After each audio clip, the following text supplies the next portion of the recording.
6년의 시간이 흘렀다. 강산이 변하기에는 부족할지 몰라도 한 사람의 인생이 송두리째 뒤바뀌기에는 충분하고도 남는 시간이었다. 서울의 심장이 내려다보이는 최고급 펜트하우스 통유리 앞에선 윤서아는 화려한 도시의 야경을 무심하게 응시했다. 그녀의 칠흑 같은 눈동자에는 수백만 개의 불빛이 담겨 있었지만 그 어느 것 하나 그녀의 마음을 밝히지는 못하는 듯 공허한 빛만이 감돌았다. 그녀는 더 이상 6년 전 의부선리의 계략에 빠져 모든 것을 잃고 비참하게 쫓겨나야 했던 순진한 윤서아가 아니었다. 아시아 금융시장을 뒤흔드는 미스터리한 투자자 아테나. 그것이 지금의 그녀를 설명하는 유일한 이름이었다. 지난 6년간 그녀는 지독한 복수심을 연료 삼아 스스로를 단련하고 또 단련했다. 이제 그녀는 그 누구도 무시할 수 없는 막강한 부와 영향력을 손에 쥔 채 모든 비극이 시작된 이 도시로 돌아왔다. 엄마, 끝났어요. 정적을 깨고 들려온 목소리는 아직 앳되지만 놀라울 정도로 차분했다. 서아는 천천히 몸을 돌렸다. 거실 중앙에는 거대한 슈퍼컴퓨터와 여러 대의 모니터가 복잡한 데이터들을 쉴 새 없이 쏟아내고 있었고 그 앞에 첫째 아들 권민준이 앉아 있었다. 6살이라고는 믿기지 않는 비상한 두뇌의 해커인 민준은 이미 세계적인 보안 시스템 몇 개를 장난감처럼 뚫어버린 전적이 있었다. 그 옆으로는 둘째 권서준이 태블릿 PC로 뉴욕 증시 변동 그래프를 분석하고 있었고 막내딸 권하연은 소파에 앉아 두 오빠와 엄마의 표정을 번갈아 살피며 상황을 꿰뚫어 보고 있었다. 세 아이는 서아의 삶의 이유이자 그녀가 처절한 복수를 계획할 수 있었던 가장 강력한 무기였다. 그들은 평범한 아이들이 아니었다. 각자의 분야에서 이미 천재성을 드러내고 있는 그녀의 가장 든든한 아군이었다. 민준이 메인 모니터를 향해 손가락을 까딱하자 화면의 복잡한 코드가 사라지고 익숙한 얼굴이 나타났다. 대한민국 재계를 이끄는 KJ그룹의 최연소 총수 권희준. 6년 전이나 지금이나 변함없이 차갑고 모든 것을 가졌지만 그 무엇에도 마음을 주지 않을 것 같은 공허한 눈빛을 한 남자. 그는 지금 KGA그룹의 신기술 발표회에서 연설을 하고 있었다. TV 속 그는 냉철한 카리스마로 좌중을 압도하고 있었다. 유 국가 데이터베이스와 유전자 정보 분석 시스템을 교차 검증했어요. 대조군 샘플 수백만 개를 필터링했고 가능한 모든 변수를 대입해서 시뮬레이션을 수천 번 반복했어요. 민주는 마치 숙제를 검사받는 아이처럼 담담하게 설명했다. 하지만 그 내용은 결코 평범하지 않았다. 아이는 국가 안보 시스템을 제 집처럼 드나들며 불가능에 가까운 일을 해낸 것이었다. 서아는 아무 말 없이 화면 속 남자를 바라보았다.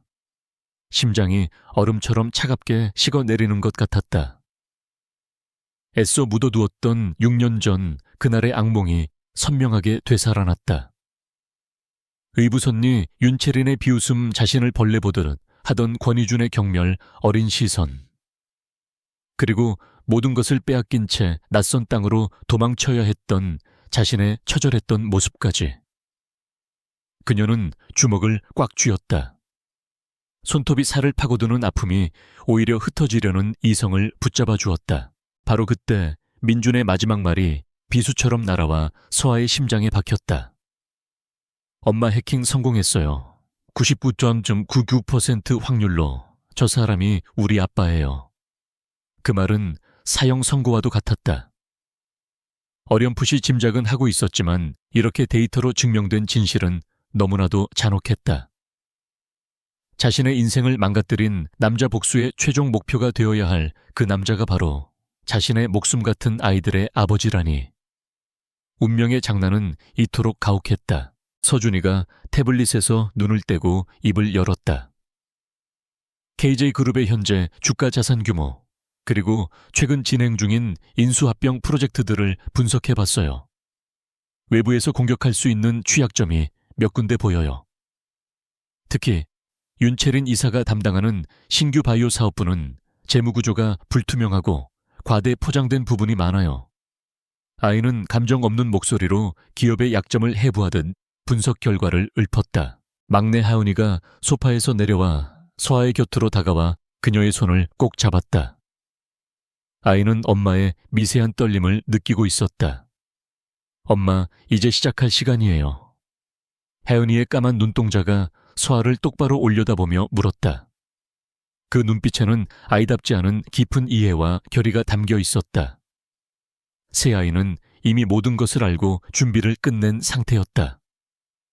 이제 엄마의 결정만이 남아있을 뿐이었다. 서아는 천천히 눈을 감았다 떴다. 짧은 순간 수만 가지 감정이 폭풍처럼 휘몰아쳤다. 분노, 슬픔, 원망, 그리고 아이들에 대한 미안함과 사랑. 하지만 다시 눈을 떴을 때 그녀의 눈빛에는 그 어떤 혼란도 남아있지 않았다. 오직 차갑고 단단한 결의만이 얼음처럼 빛나고 있었다. 그녀는 자신을 나락으로 떨어뜨린 자들에게 모든 것을 되돌려주기 위해 이곳에 돌아왔다. 그래, 시작하자. 서아의 목소리는 낮고 조용했지만 그 안에 담긴 무게는 청은망은과도 같았다. 우리가 가진 모든 것을 이용해서 그들이 우리에게서 빼앗아간 것들, 그 이상을 되찾을 거야. 권희준, 그리고 윤채린. 그들이 쌓아 올린 모든 것을 무너뜨릴 때까지 우리는 멈추지 않아. 그녀의 선언은 아이들을 향한 것이었지만 동시에 자기 자신을 향한 지독한 맹세이기도 했다. 화면 속 권희준은 연설을 마치고 무대 아래로 내려가고 있었다. 수많은 기자들의 플래시 세례 속에서도 그는 흔들림 없는 모습이었다. 그는 아직 모르고 있었다. 6년 전 자신이 무참히 짓밟았던 한 여자가 자신을 향해 가장 날카로운 칼날을 품고 돌아왔다는 사실을. 그리고 그 칼날은 자신과 똑 닮은 3명의 천재 아이들과 함께라는 것을. 서울의 밤은 그 어느 때보다 화려했지만 이제 곧 불어닥칠 폭풍의 전조를 품은 채 깊어가고 있었다. 서아는 아이들을 차례로 끌어안았다.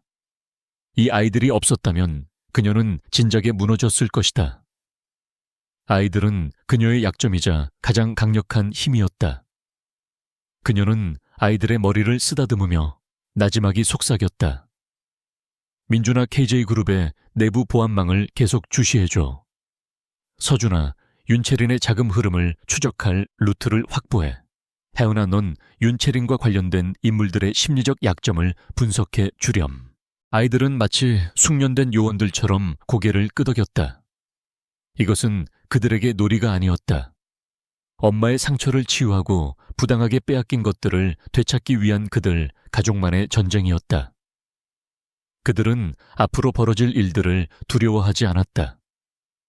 오히려 자신들의 능력을 발휘하여 엄마를 도울 수 있다는 사실에 은밀한 흥분마저 느끼고 있었다.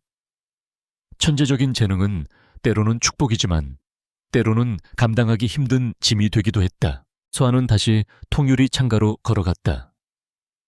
저 아래 도시의 불빛 속에 KJA 그룹의 본사 건물이 위압적인 모습으로 서 있었다. 마치 견고한 요새처럼 보였다. 하지만 그녀는 알고 있었다. 세상에 무너지지 않는 성은 없다는 것을.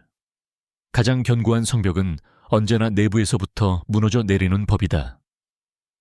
그리고 자신과 아이들은 그 성벽을 내부에서부터 허물어뜨릴 가장 치명적인 바이러스가 될 것이었다. 그녀의 계획은 이미 몇 년에 걸쳐 치밀하게 세워졌다. 아테나라는 이름으로 부를 축적하고 명성을 쌓은 것은 모두 이 날을 위함이었다. 그녀는 곧 한국 금융계에 공식적으로 모습을 드러낼 것이다. 그리고 자연스럽게 권희준과 윤채린의 시야 안으로 들어갈 것이다. 그들은 처음에는 그녀를 경계하겠지만 결국 그녀가 내미는 달콤한 미끼를 물지 않을 수 없을 것이다. 탐욕은 인간의 가장 큰 약점이니까. 서아의 입가에 차가운 미소가 걸렸다. 복수는 이제 막 서막을 올렸을 뿐이다.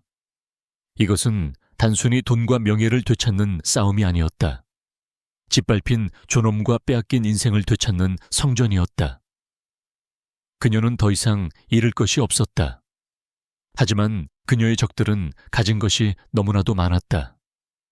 그리고 가진 것이 많은 자일수록 모든 것을 잃는 것에 대한 공포는 더욱 큰 법이다. 펜트하우스 안에는 다시 정적이 흘렀다. 하지만 그것은 평화로운 침묵이 아니었다.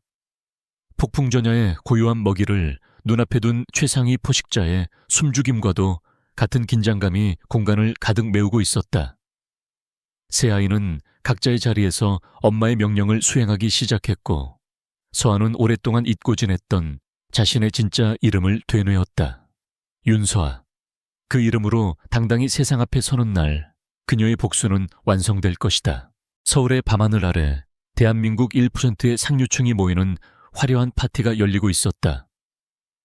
국내 최대 금융그룹인 한성 파이낸셜이 주최하는 VVIP 초청 행사로 정재계의 거물들이 총출동하여 서로의 부와 권력을 과시하는 보이지 않는 전쟁터와도 같은 곳이었다. 거대한 샹들리에에서 쏟아지는 눈부신 빛 부드럽게 울려 퍼지는 클래식 선율, 그리고 값비싼 샴페인 잔이 부딪히는 맑은 소리가 공간을 가득 채우고 있었다. 이 위선과 탐욕으로 가득 찬 공간에 윤서아가 아테나라는 이름으로 첫 발을 내디뎠다. 그녀는 짙은 네이비 실크 드레스를 입고 있었다. 몸의 곡선을 우아하게 드러내면서도 한치의 흐트러짐 없는 모습은 마치 잘 벼려진 칼날 같은 인상을 주었다. 화려한 보석 하나 없이도 그녀의 존재감은 파티장 안의 그 어떤 여성보다도 압도적이었다. 사람들의 시선이 마치 자석에 이끌린 쇠부티처럼 그녀에게로 향했다. 제오, 여자는 누구지? 처음 보는 얼굴인데. 아시아 시장에 혜성처럼 나타난 신진 투자자 아테나라고 하더군. 신비주의로 유명해서 아는 사람이 거의 없다던데 오늘 드디어 모습을 드러냈군. 사람들의 수군거림이 낮은 파도처럼 그녀의 주위를 맴돌았지만 서아는 조금도 동요하지 않았다.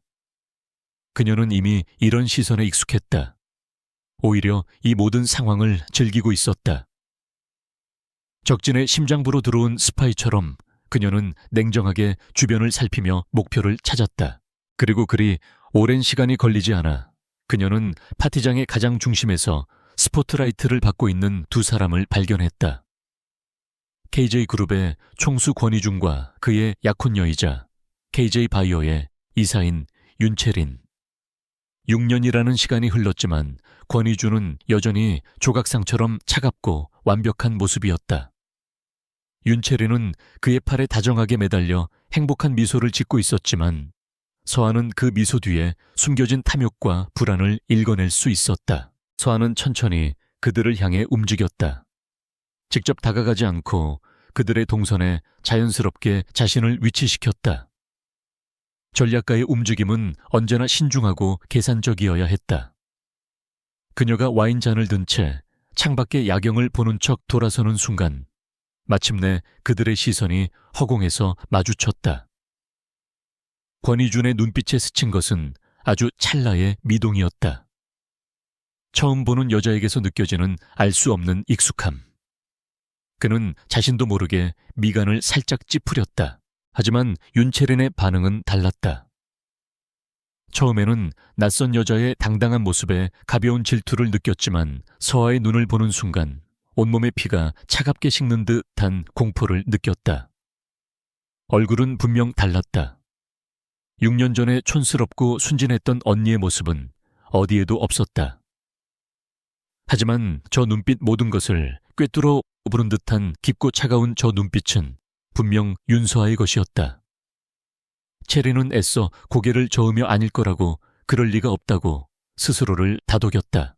마침 파티의 주최자인 한성 파이낸셜의 회장이 서에게 다가와 인사를 건넸고 자연스럽게 그녀를 권희준과 윤채린에게 소개했다. 권 총수 여기는 내가 특별히 초대한 손님이야. 아시아 시장의 판도를 바꾸고 있는 아테나 대표라네. 그 말이 떨어지기 무섭게 권희준이 먼저 손을 내밀었다. 그의 행동은 언제나 비즈니스적이고 효율적이었다. 말씀은 많이 들었습니다. KJ그룹의 권희준입니다. 서아는 그의 손을 가볍게 맞잡았다. 차가운 천이 손끝을 통해 전해져 왔다. 6년 전 그 밤의 기억이 흐릿하게 스쳤지만 그녀는 완벽하게 표정을 감췄다. 아테나입니다. 대한민국 최고의 기업을 이끄는 분을 직접 뵙게 되어 영광이네요. 그녀의 목소리는 깃털처럼 부드러웠지만 그 안에 담긴 의미는 결코 가볍지 않았다. 그녀의 시선은 권희준을 지나 그의 옆에 굳어있는 윤채린에게로 향했다. 그리고 윤채린 이사님도 명성은 익히 들었습니다. KJ 바이오를 성공적으로 이끌고 계시다고요. 서아의 입가에 옅은 미소가 걸렸다. 그 미소를 보는 순간 윤채린은 심장이 바닥으로 추락하는 것을 느꼈다. 저 여자는 자신을 알고 있다. 단순한 인사가 아니었다. 명백한 선전포고였다. 채린은 간신히 입꼬리를 끌어올리며 대답했다. 과찬이세요, 아테나 대표님. 한국 시장에는 처음이신가요? 공식적으로는 처음이죠. 하지만 비공식적으로는 꽤 오래전부터 깊은 인연이 있었답니다. 특히 K그룹과는요. 서한은 의미심장한 말을 던지며 샴페인 잔을 우아하게 들어올렸다. 그 말에 권희준의 눈썹이 꿈틀했다. 무슨 뜻입니까? 그는 이 당돌하고 비밀스러운 여자가 점점 더 흥미로워졌다. 동시에 정체를 알 수 없는 불쾌감이 치밀어 오르기도 했다. 그녀는 마치 자신의 모든 것을 알고 있다는 듯이 행동하고 있었다. 글쎄요, 세상에는 드러난 사실보다 숨겨진 진실이 더 많은 법이니까요. 예를 들면 6년 전 KJ그룹이 추진했던 신소재 개발 프로젝트처럼 말이죠. 서한은 아무렇지도 않게 과거의 사건을 언급했다. 그 단어가 나오는 순간 윤채린의 얼굴이 새하얗게 질렸다. 6년 전 신소재 프로젝트는 바로 윤서에게 산업 스파이 누명을 씌우고 내쫓기 위해 자신이 조작했던 바로 그 사건이었다. 권희준의 눈빛이 칼날처럼 날카로워졌다. 그 프로젝트는 그룹의 기밀 유출 사건으로 얼룩져 결국 실패로 끝난 그에게는 치욕스러운 기억이었다. 그 일을 어떻게 아시는 겁니까? 그의 목소리에는 차가운 경계심이 가득했다. 서한은 어깨를 으쓱하며 대답했다. 투자의 기본은 정보 분석이죠. 저는 단지 과거의 데이터를 훑어봤을 뿐입니다. 실패한 프로젝트에서 성공의 가능성을 발견하는 것, 그게 제 전문 분야거든요. 그녀는 더 이상 그 주제를 이어가지 않고 자연스럽게 화제를 돌렸다. 오늘 파티는 정말 훌륭하네요. 하지만 너무 화려한 빛은 때로 중요한 것들을 보지 못하게 만들기도 하죠. 그녀의 마지막 말은 두 사람 모두에게 던지는 경고와도 같았다. 그리고 그녀는 그럼 즐거운 시간 보내시길. 이라는 말을 남긴 채 미련 없이 몸을 돌려 인파 속으로 사라졌다. 서아가 떠난 자리에 남은 것은 무거운 침묵과 팽팽한 긴장감뿐이었다. 권희준은 사라진 여인의 뒷모습을 뚫어지게 응시했다. 아테나라는 여자 그녀는 단순한 투자자가 아니었다. 미스터리하고 도발적이며 위험한 냄새를 풍겼다. 그는 그녀에 대해 모든 것을 알아내야겠다고 결심했다. 한편 윤채린은 온몸이 사시나무처럼 떨리는 것을 간신히 참고 있었다. 이준 씨, 저 여자 아무래도 이상해요. 우리 그룹에 대해 너무 많은 것을 알고 있어요. 혹시 경쟁사에서 보낸 스파이가 아닐까요? 체리는 불안감을 감추기 위해 애써 의심을 부풀렸다. 하지만 권희준은 그녀의 말에 대답하는 대신 낮은 목소리로 물었다. 당신 저 여자와 아는 사이인가? 아까부터 안색이 좋지 않아. 그의 예리한 관찰력에 체리는 심장이 멎는 것 같았다. 아니요, 처음 보는 사람이에요.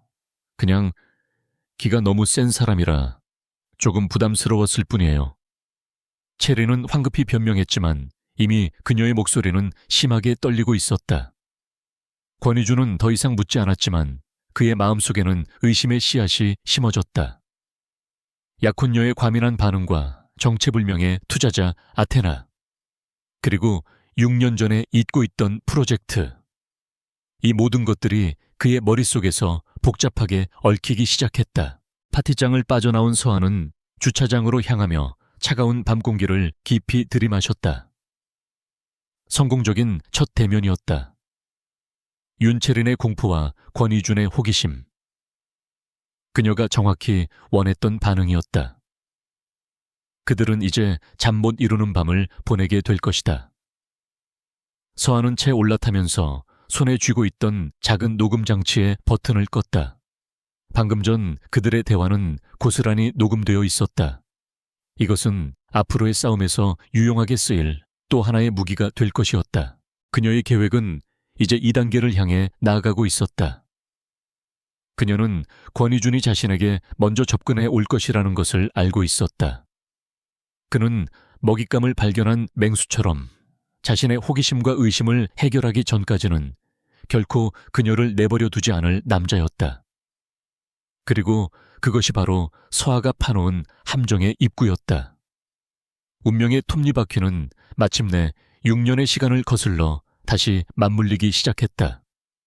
복수의 서곡은 이미 장엄하게 울려 퍼지고 있었다. 파티가 끝난 다음 날 아침 KJ 그룹 바이오 사업부 이사실의 공기는 팽팽한 긴장감으로 가득했다.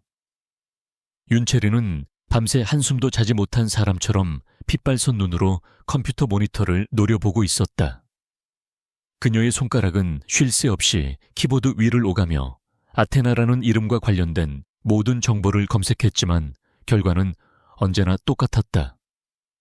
몇 년 전 혜성처럼 등장한 아시아계 투자 규제, 막대한 자금력, 신비주의, 그뿐이었다. 그녀의 과거 출신 학력, 그 무엇 하나 제대로 알려진 것이 없었다. 말도 안 돼. 어떻게 이렇게까지 깨끗할 수가 있지? 유령이란 말이야. 체리는 신경질적으로 마우스를 내던졌다. 완벽하게 세탁된 신호는 오히려 더 큰 의심을 불러일으켰다. 어젯밤 파티에서 마주친 그 여자의 눈빛 자신을 꿰뚫어 보던 그 차가운 시선이 뇌리에서 떠나지 않았다. 불안감이 독처럼 온몸으로 퍼져나가는 것 같았다. 그녀는 6년 전 자신이 나락으로 떨어뜨렸던 이복 언니 윤서아의 망령을 보고 있었다.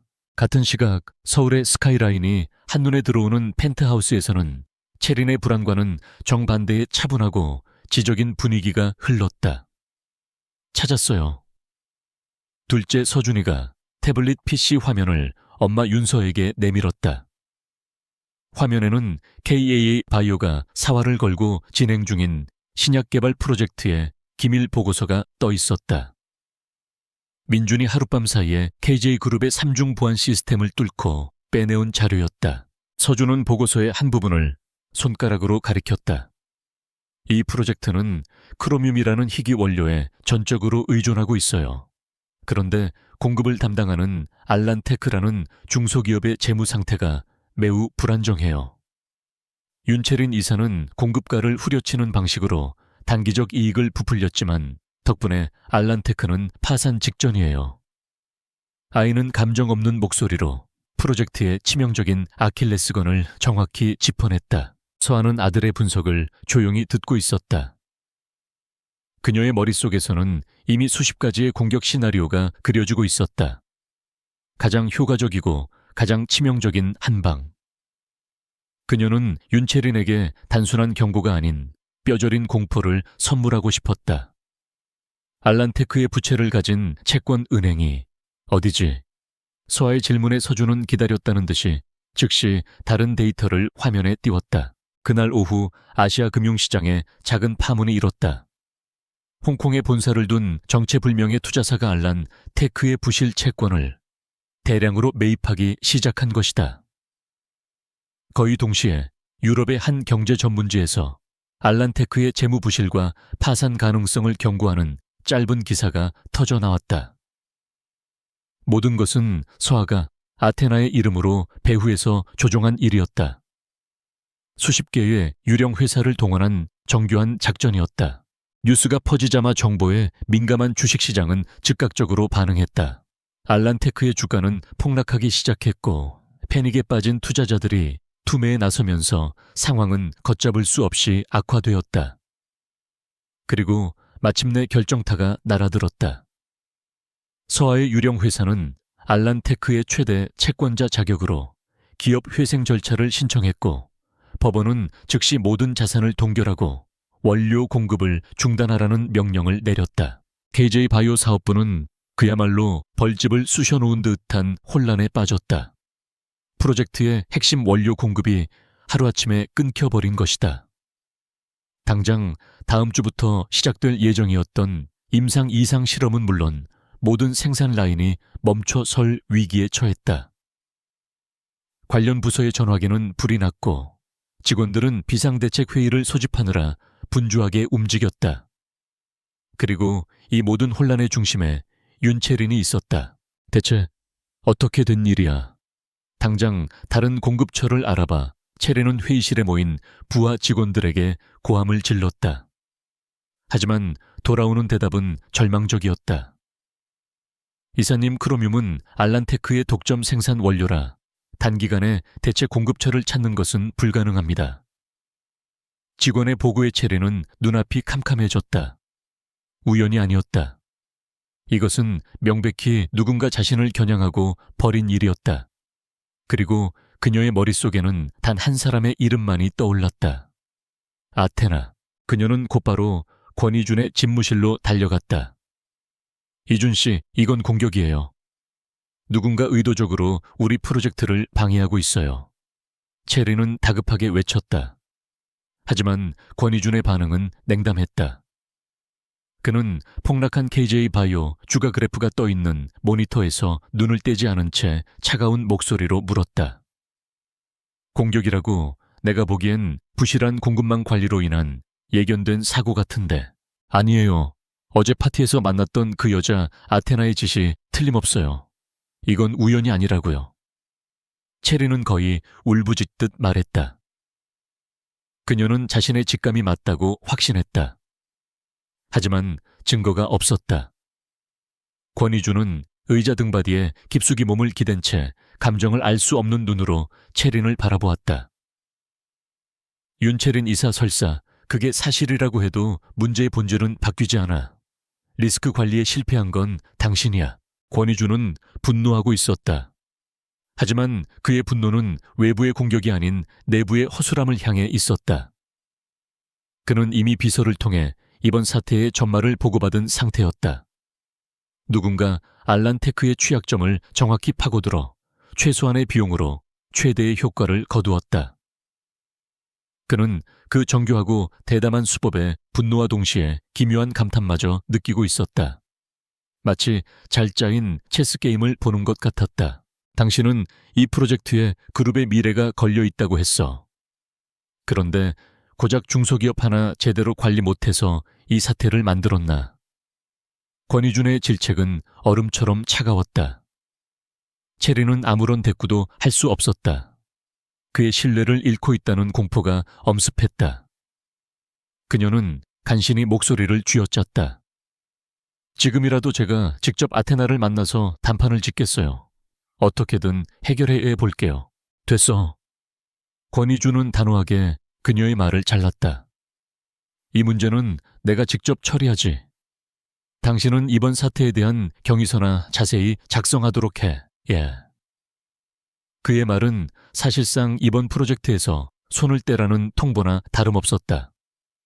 체리는 참담한 표정으로 그의 집무실을 나올 수밖에 없었다. 복도를 걷는 그녀의 다리가 후들거렸다.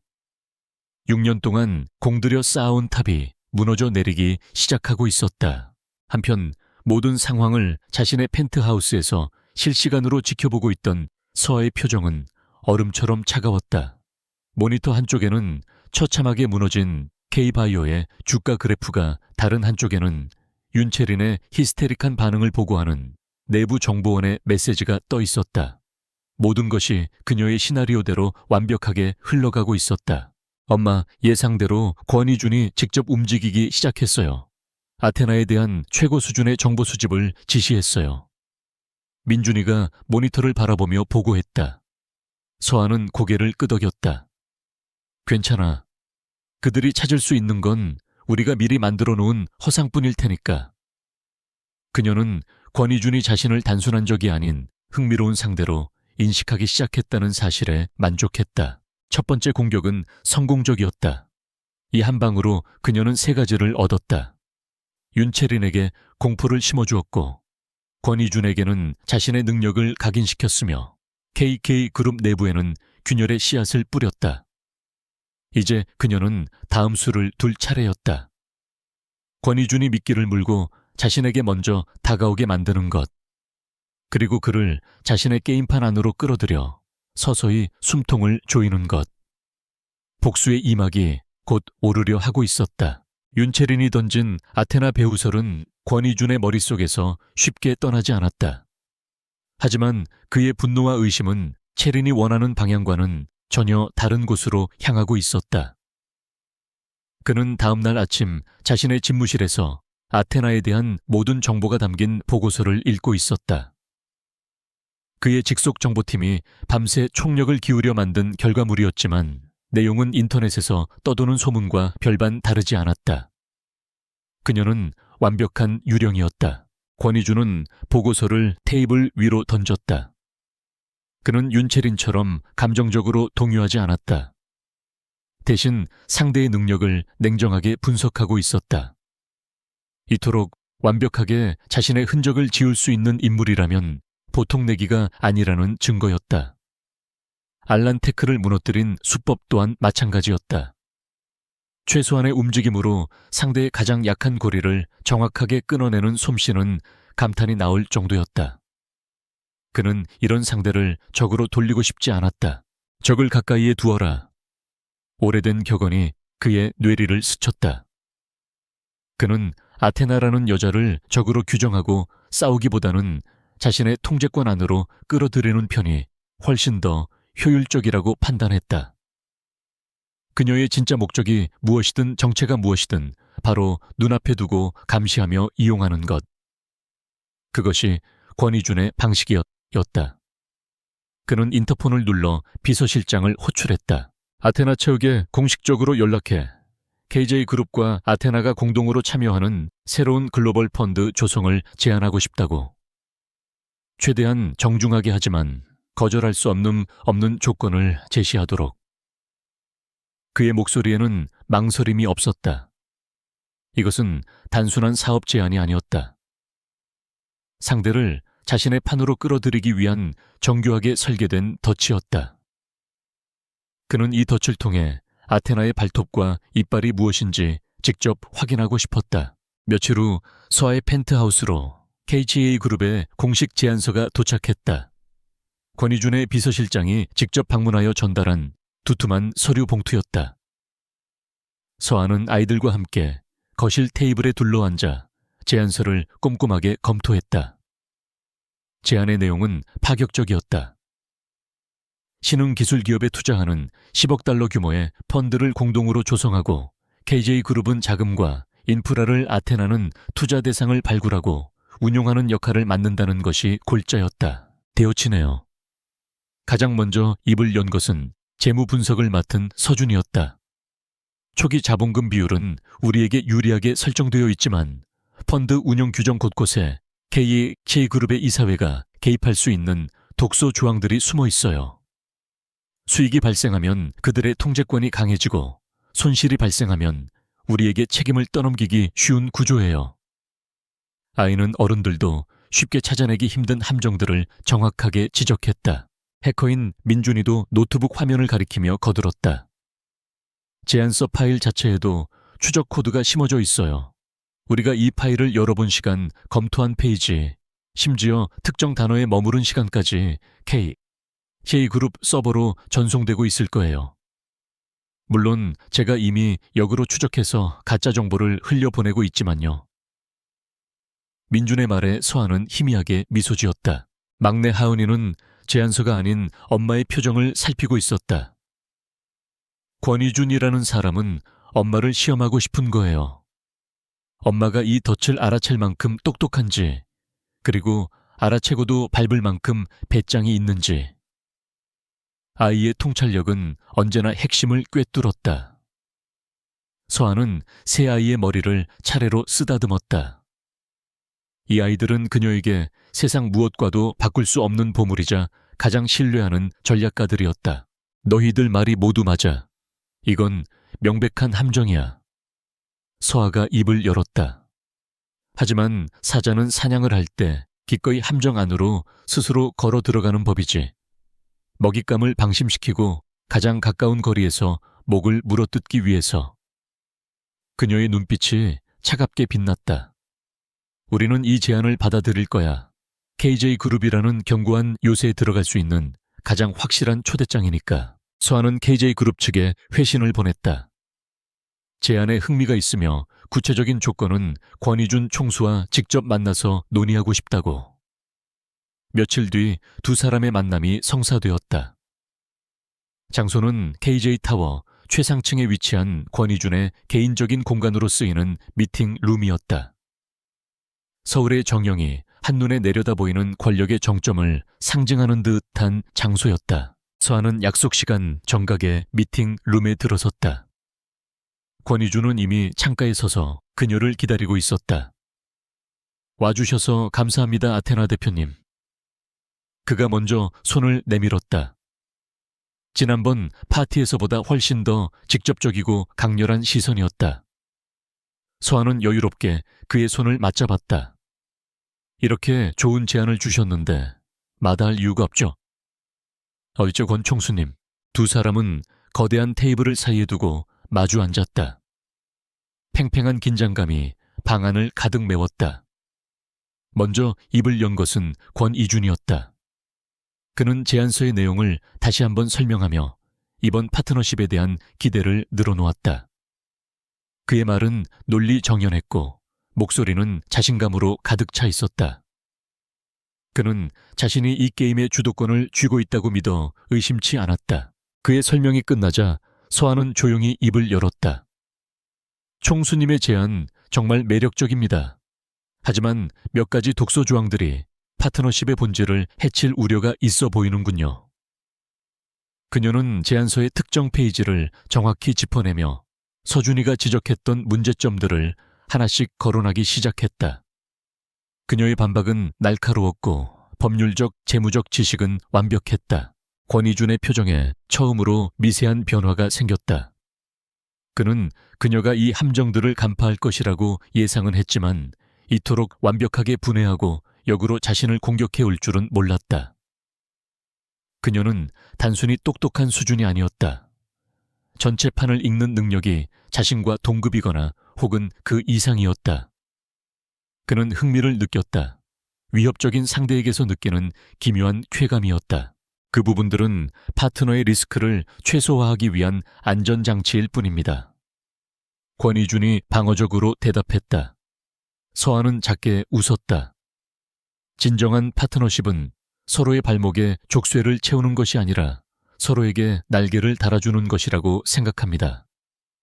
저는 통제받는 파트너가 될 생각은 없습니다. 그녀는 미리 준비해온 수정 제안서를 테이블 위로 내밀었다. 그녀의 수정안은 대담했다. KJ그룹의 부당한 개입 조항들을 모두 삭제하고 펀드 운용에 대한 전적인 자율권을 요구했다. 대신 목표 수익률을 달성하지 못할 경우 아테나 측이 모든 손실을 책임진다는 파격적인 조건을 내걸었다. 하이 리스크, 하이 리턴. 그녀는 자신의 능력에 대한 절대적인 자신감을 보여주고 있었다. 권희준은 그녀의 수정안을 한참 동안 말없이 읽어 내려갔다. 방 안에는 침묵만이 흘렀다. 그는 지금 중대한 결정을 내려야 했다. 그녀의 제안을 받아들이는 것은 통제 불가능한 맹수를 우리 안으로 들이는 것과 같았다. 하지만 동시에 그 맹수가 가져다줄 엄청난 사냥감에 대한 유혹을 뿌리칠 수도 없었다. 결국 그는 결심했다. 좋습니다. 당신의 제안을 받아들이겠습니다. 권희준이 말했다. 대신 이 프로젝트의 모든 진행 상황은 매주 저에게 직접 보고해야 한다는 조건을 달겠습니다. 그것은 그의 마지막 자존심이자 그녀를 감시하기 위한 최소한의 끈이었다. 서아는 망설임 없이 고개를 끄덕였다. 물론이죠. 파트너에 대한 당연한 예의라고 생각합니다. 그렇게 두 사람의 위험한 파트너십이 체결되었다. 그들은 자리에서 일어나 다시 한번 악수를 나누었다. 이번 악수는 처음보다 훨씬 더 강한 힘이 실려 있었다. 서로의 의중을 확인하고 보이지 않는 전쟁의 시작을 알리는 신호탄과도 같았다. 권희주는 여전히 그녀의 정체를 의심했지만 동시에 그녀의 능력에 대한 강한 끌림을 느끼고 있었다. 회의실을 나온 서한은 엘리베이터 거울에 비친 자신의 모습을 보았다. 차갑고 냉정한 표정. 하지만 그 안에서는 뜨거운 복수심이 용암처럼 들끓고 있었다. 계획의 2단계가 성공적으로 끝났다.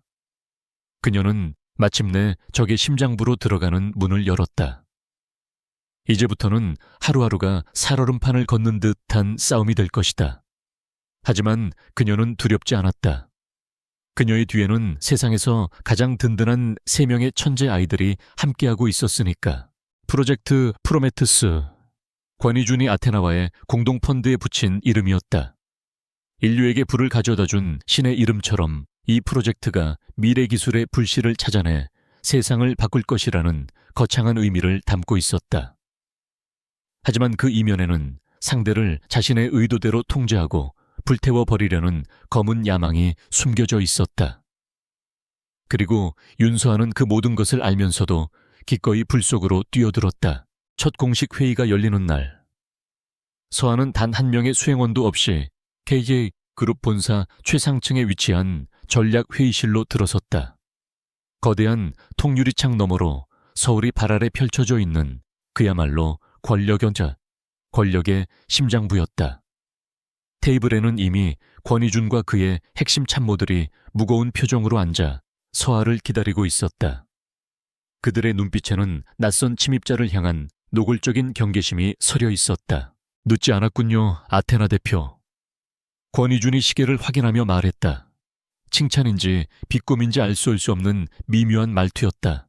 서아는 가볍게 어깨를 으쓱하며 그의 맞은편 상석 바로 아래 자리에 앉았다. 시간은 금과 같으니까요. 특히 다른 사람의 금을 운용하는 사람에게는 더욱 그렇죠. 그녀의 여유로운 응수에 회의실의 공기가 순간 얼어붙었다. 시작부터 보이지 않는 팽팽한 신경전이 벌어지고 있었다. 회의는 권희준 측이 준비한 투자 후보 기업 리스트를 검토하는 것으로 시작되었다. 리스트에 오른 기업들은 대부분 이미 시장에서 안정성을 검증받은 대기업이거나 리스크가 적은 중견 기업들이었다. 권희준의 참모 중 한 명이 그럴듯한 수치와 전망을 곁들여 브리핑을 시작했다. 그것은 누가 봐도 안정적이고 합리적인 포트폴리오처럼 보였다. 브리핑이 끝나자 권희준은 서아를 향해 시선을 돌렸다. 어떻습니까? 이 정도면 우리가 약속한 목표 수익률을 안정적으로 달성할 수 있을 겁니다. 그의 말에는 은근한 압박감이 실려 있었다. 그녀의 의견을 묻는 형식을 취했지만 사실상 K그룹의 방식을 따르라는 무언의 통보였다. 그는 그녀가 이 안전한 길을 거부할 명분이 없을 것이라고 생각했다. 하지만 서아는 잠시 침묵을 지키더니 나지막하지만 회의실 전체를 울리는 목소리로 입을 열었다. 안정적이라는 말은 다르게 표현하면 성장 가능성이 없다는 뜻이기도 하죠. 그녀는 단 한마디로 KC그룹의 브리핑 전체를 평가절하했다. 참모들의 얼굴이 굳어졌다. 저는 이 리스트에 동의할 수 없습니다.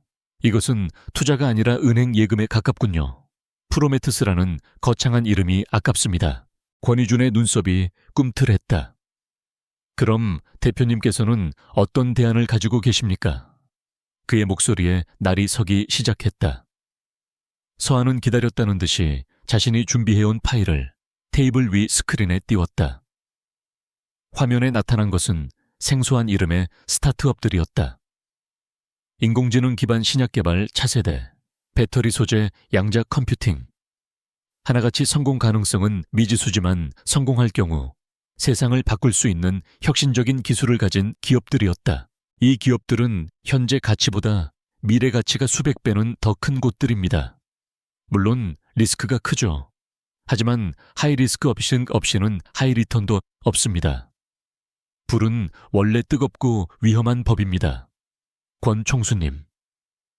그녀는 각 기업의 핵심 기술과 성장 잠재력을 막힘없이 설명하기 시작했다. 그녀의 분석은 단순한 데이터를 넘어 기술의 본질과 미래 산업의 흐름을 꿰뚫고 있었다. 권희주는 자신도 모르게 그녀의 브리핑에 빠져들고 있었다. 그는 지금껏 수많은 전문가들의 보고를 받아왔지만 이토록 확신에 차 있고 심장을 뛰게 만드는 비전을 제시하는 사람은 처음이었다. 그녀가 열정적으로 무언가를 설명하며 손을 움직이는 순간 권희준의 머릿속에서 희미한 잔상이 번개처럼 스쳐 지나갔다. 어두운 독한 위스키 향기, 그리고 격렬한 논쟁. 얼굴은 기억나지 않는 한 여자가 있었다. 그녀는 당시 자신의 경영 방식이 너무 보수적이라며 열변을 토하고 있었다.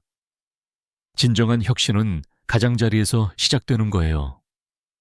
당신처럼 중심만 바라보는 사람은 절대 볼 수 없죠. 그녀의 눈빛은 지금 눈앞의 아테나처럼 모든 것을 걸었다는 듯 뜨겁게 타오르고 있었다. 권 총수님, 세화의 목소리가 그를 현실로 되돌려 놓았다. 그는 자신도 모르게 넋을 놓고 그녀를 바라보고 있었다는 사실을 깨달았다.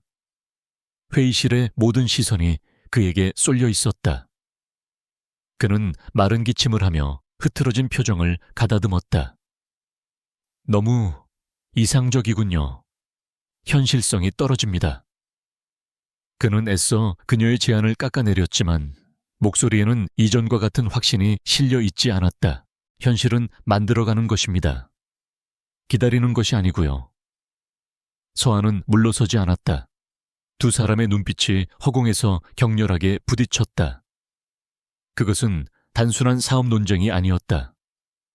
서로의 철학과 자존심을 건 치열한 싸움이었다. 그리고 그 순간 권희주는 또다시 기묘한 감각에 휩싸였다. 이 여자와는 처음 만난 것이 아닌 것 같다는 아주 오래전부터 그녀를 알고 지냈던 것만 같은 착각. 결국 길고 긴 논쟁 끝에 회의는 서아가 제안한 기업들을 심층 검토하는 방향으로 결론이 났다. 사실상 서아의 완벽한 승리였다. 회의가 끝나고 참모들이 모두 빠져나간 뒤 회의실에는 서아와 권희준 단둘만이 남았다. 권희준은 자리에서 일어나 창가로 걸어가며 등을 돌린 채 물었다. 그의 목소리는 이전보다 한결 낮아져 있었다. 아테나 대표님, 혹시 우리가 전에 만난 적이 있습니까? 이상하게 낯설지가 않군요. 그것은 그의 자존심을 건드리는 질문이었지만 묻지 않고는 견딜 수가 없었다. 머릿속을 떠도는 기억의 파편들이 그를 혼란스럽게 만들고 있었다. 그는 이 여자의 정체를 반드시 확인해야만 했다. 서아는 그의 뒷모습을 바라보며 잠시 침묵했다. 심장이 차갑게 내려앉는 것 같았지만 그녀의 얼굴에는 어떤 감정도 드러나지 않았다. 그녀는 천천히 자리에서 일어나 그에게로 다가갔다. 글쎄요, 권 총수님. 저는 사람들에게서 그런 말을 자주 듣는 편입니다. 아마도 제가 총수님께서 과거에 만났던 누군가와 닮았기 때문이 아닐까요? 예를 들면 총수님께 감히 도전했던 그런 사람 말입니다. 그녀의 대답은 완벽했다. 긍정도 부정도 하지 않은 채 오히려 그의 기억에 더 큰 의문을 던져주었다. 권희준이 천천히 몸을 돌렸다. 그의 눈은 깊은 혼란으로 가득 차 있었다. 그는 눈앞의 여자와 기억 속의 여자를 필사적으로 연결 지으려 했지만 6년이라는 시간과 윤채린이 심어놓은 거짓말이 안개처럼 그의 기억을 가리고 있었다. 서아는 더 이상 그에게 시간을 주지 않았다. 그럼 다음 회의 때 뵙겠습니다. 짧은 인사를 남기고 그녀는 미련 없이 회의실을 빠져나갔다. 홀로 남은 권희준은 한참 동안이나 그녀가 서 있던 자리를 응시했다. 그는 6년 전 그날 밤 자신이 정말로 한 여자를 일방적으로 유린하고 버렸던 것인지 처음으로 자신의 기억을 의심하기 시작했다. 윤채린이 말했던 진실의 아주 작은 균열이 생기기 시작한 순간이었다. 프로젝트 프로메테스가 본격적으로 궤도에 오르면서 윤서아는 일주일에 서너 번씩 KJ그룹 본사로 출근해야 했다. 그녀는 권희준과 그의 팀 앞에서 완벽한 투자자 아테나를 연기하며 한치의 오차도 없는 데이터와 날카로운 통찰력으로 그들을 압도했다. 사업적인 측면에서 그녀의 계획은 순조롭게 진행되고 있었다. 하지만 복수의 또 다른 축인 6년 전 윤채린의 범죄를 입증할 결정적인 증거를 찾는 일은 좀처럼 진전이 없었다. 윤채린은 6년이라는 시간 동안 자신의 흔적을 교묘하게 지워놓았다. 당시 그녀를 도왔던 인물들은 모두 해외로 떠나거나 자취를 감추었고 관련 서류들은 파기되거나 조작되었다. 서아는 KJ그룹 내부망에 합법적으로 접근할 수 있는 권한을 얻었지만 그녀가 볼 수 있는 것은 모두 깨끗하게 정제된 정보뿐이었다. 그녀는 매일 밤 펜트하우스로 돌아와 지친 몸을 소파에 묻었다. 겉으로는 강한 척했지만 보이지 않는 벽에 부딪힌 듯한 답답함은 숨길 수 없었다. 그리고 새 아이들은 그런 엄마의 모습을 조용히 지켜보고 있었다. 아이들은 엄마가 혼자서 얼마나 무거운 짐을 지고 있는지 그 누구보다 잘 알고 있었다. 그날 밤 서아가 고된 하루를 마치고 침실로 들어간 후 세 아이는 거실의 거대한 모니터 앞에 모였다. 그들만의 비상대책 회의가 시작된 것이다. 가장 먼저 입을 연 것은 막내 하은이었다. 엄마가 힘들어 보여. 우리가 직접 나서야 할 때가 된 것 같아. 혜은이의 목소리는 아이답지 않게 진지했다. 첫째, 민준이가 고개를 끄덕이며 노트북을 두드렸다. 맞아. 엄마는 아테나로서의 공식적인 입장 때문에 대놓고 윤채린의 과거를 파헤칠 수가 없어. 하지만 우리는 달라. 우리는 존재하지 않는 유령이니까. 민준의 손끝에서 모니터의 KJ그룹의 내부 보안 시스템 구조도가 나타났다. 둘째 서준이가 태블릿 PC에 떠있는 복잡한 자금 흐름도를 가리키며 말했다. 윤채린의 자금 세탁 루트를 추적해봤는데 마지막 단계에서 항상 끊겨. 아마 그녀의 아버지였던 윤 회장의 비자금 라인과 연결되어 있을 거야. 6년 전 자료에 접근하지 않고서는 이 연결고리를 증명할 수 없어. 아이들은 이미 문제의 핵심을 정확하게 파악하고 있었다. 혜은이가 결론을 내렸다. 그럼 작전명을 정하자. 판도라의 상자. 윤채린이 가장 깊숙한 곳에 숨겨둔 비밀 상자를 우리가 열어주는 거야. 엄마에게는 비밀로 하고 우리가 먼저 증거를 찾아내서 선물로 드리는 거지. 아이들은 서로의 얼굴을 마주보며 결의에 찬 눈빛을 교환했다. 그날 밤 세상에서 가장 작지만 가장 강력한 특수 작전팀이 조용히 임무를 개시했다. 작전의 첫 단계는 민준이가 맡았다. 그는 K그룹의 메인 서버를 직접 공격하는 대신 우회로를 찾기 시작했다. 윤채린처럼 비밀이 많은 사람은 절대 회사 서버에만 중요한 자료를 남겨두지 않는다는 것을 알고 있었기 때문이다.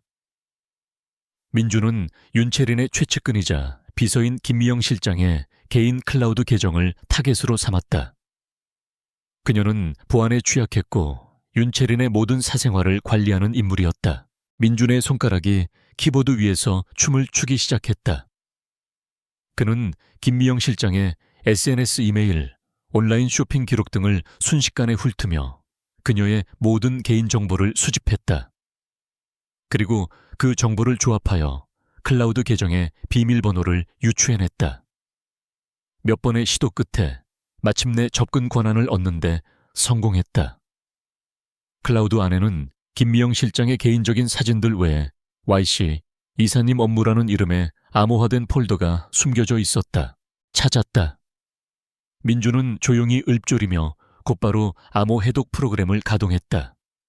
슈퍼컴퓨터가 굉음을 내며 수백만 개의 암호키를 대입하기 시작했다. 한편 서준이는 금융시장의 어두운 이면을 파고들고 있었다. 그는 다크웹에 접속하여 국제 자금 세탁 브로커들의 거래 데이터를 분석했다. 6년 전 한국에서 거액의 비자금이 스위스 비밀 계좌로 흘러 들어간 흔적을 찾는 것이 그의 임무였다. 서준은 수억 건의 거래 기록 속에서 특정 패턴을 찾아냈다. 여러 개의 유령 회사를 거치며 돈의 출처를 지우는 전형적인 세탁 수법이었지만 그 흐름 속에서 미세하게 반복되는 코드가 있었다. 그것은 윤 회장이 즐겨 사용하던 돈 세탁 방식이었다. 서준은 그 코드를 역으로 추적하여 마침내 윤채린의 이름으로 된 차명 계좌 중 하나로 자금이 흘러 들어간 결정적인 단서를 포착했다. 가장 어려운 임무는 하은이가 맡았다. 그녀의 임무는 기술이나 데이터가 아닌 사람의 마음을 흔드는 것이었다. 혜우는 민준이 빼낸 김미영 실장의 일정표와 이메일 목록을 통해 윤채린의 가장 약한 연결고리를 찾아냈다. 그는 KJ그룹의 재무담당 상무인 박진수였다. 그는 윤채린의 아버지 시절부터 온갖 더러운 일을 처리해온 인물로 그녀의 비밀을 가장 많이 알고 있는 동시에 언젠가 자신도 버려질 수 있다는 불안감을 항상 가지고 있는 인물이었다. 혜우는 교묘한 심리전을 계획했다. 그녀는 박진수 상무의 아내에게 익명의 이메일을 한 통 보냈다. 발신지는 해외 IP로 위장했다. 이메일에는 당신의 남편이 윤채린 이사와 단둘이 호텔 스위트룸에서 만나는 것을 목격했습니다. 단순한 업무 논의는 아닌 것 같더군요. 라는 내용과 함께 두 사람이 실제로 업무상 만났던 호텔의 사진을 교묘하게 합성하여 첨부했다. 그것은 의심의 씨앗을 심기에 충분한 미끼였다. 작전을 개시한 지 이틀이 지났을 때 첫 번째 성과가 나타났다. 민준의 암호 해독 프로그램이 마침내 성공했다. 암호화된 폴더 안에는 6년 전 윤채린의 통화 녹음 파일들이 들어있었다. 대부분은 일상적인 내용이었지만 그중 하나가 문제의 파일이었다. 그러니 내 말대로 해.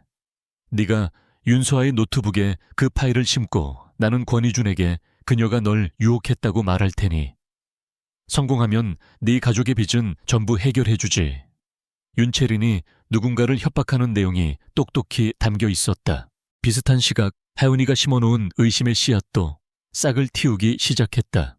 박진수 상무는 아내의 추궁에 시달리기 시작했고 윤채린이 자신을 함정에 빠뜨리려는 것은 아닌지 의심하게 되었다.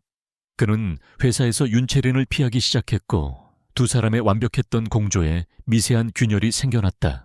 그날 밤 아이들은 엄마가 잠든 것을 확인하고 거실에 모여 작전 결과를 정리했다. 다음 날 아침 서아는 평소처럼 회의에 가기 위해 거실로 나왔다.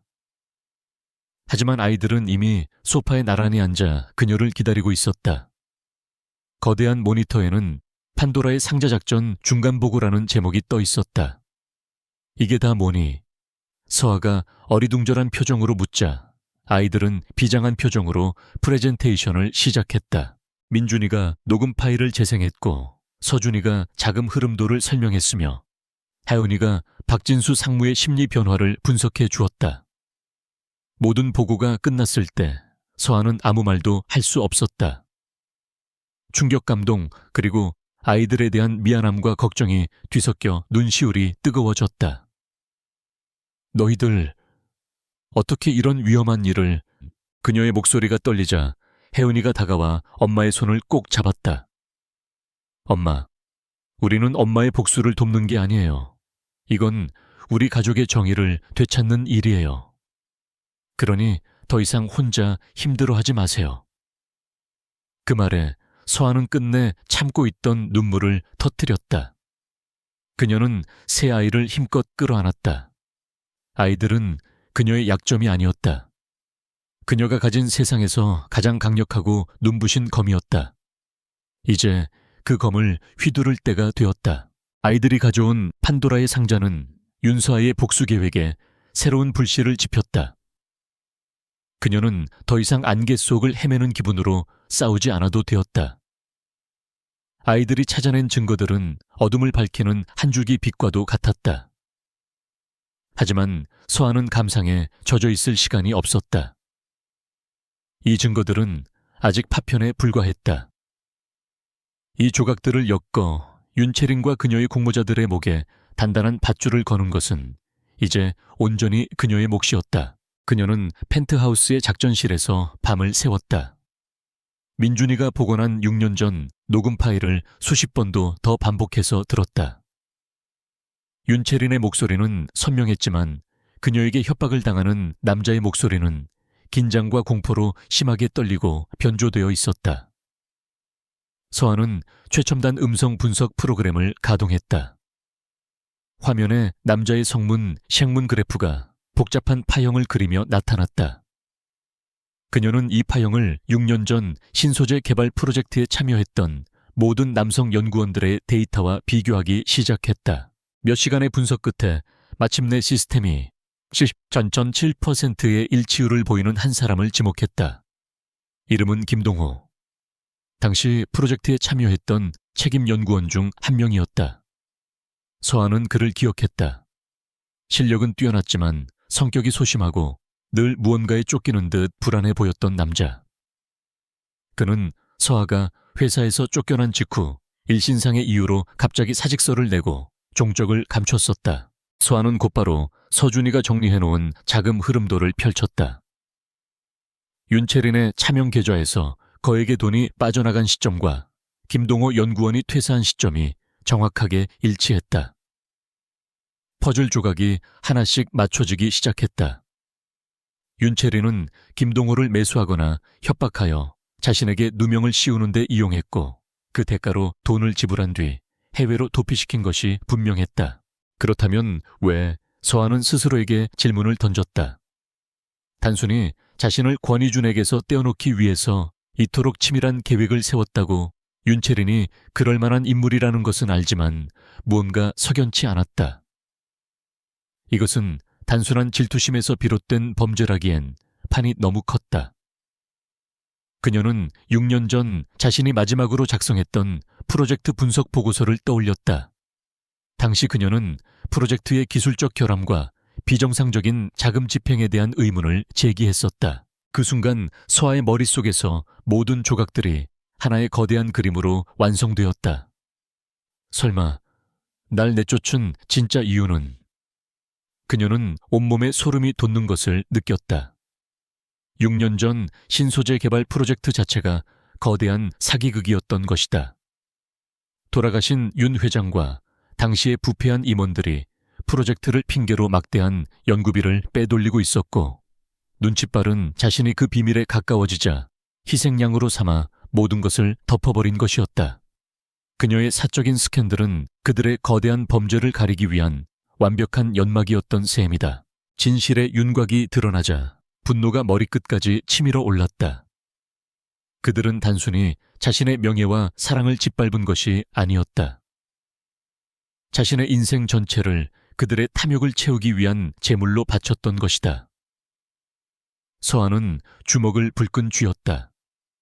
이제 이 가설을 입증할 마지막 증인 김동호를 찾아내는 일만 남았다.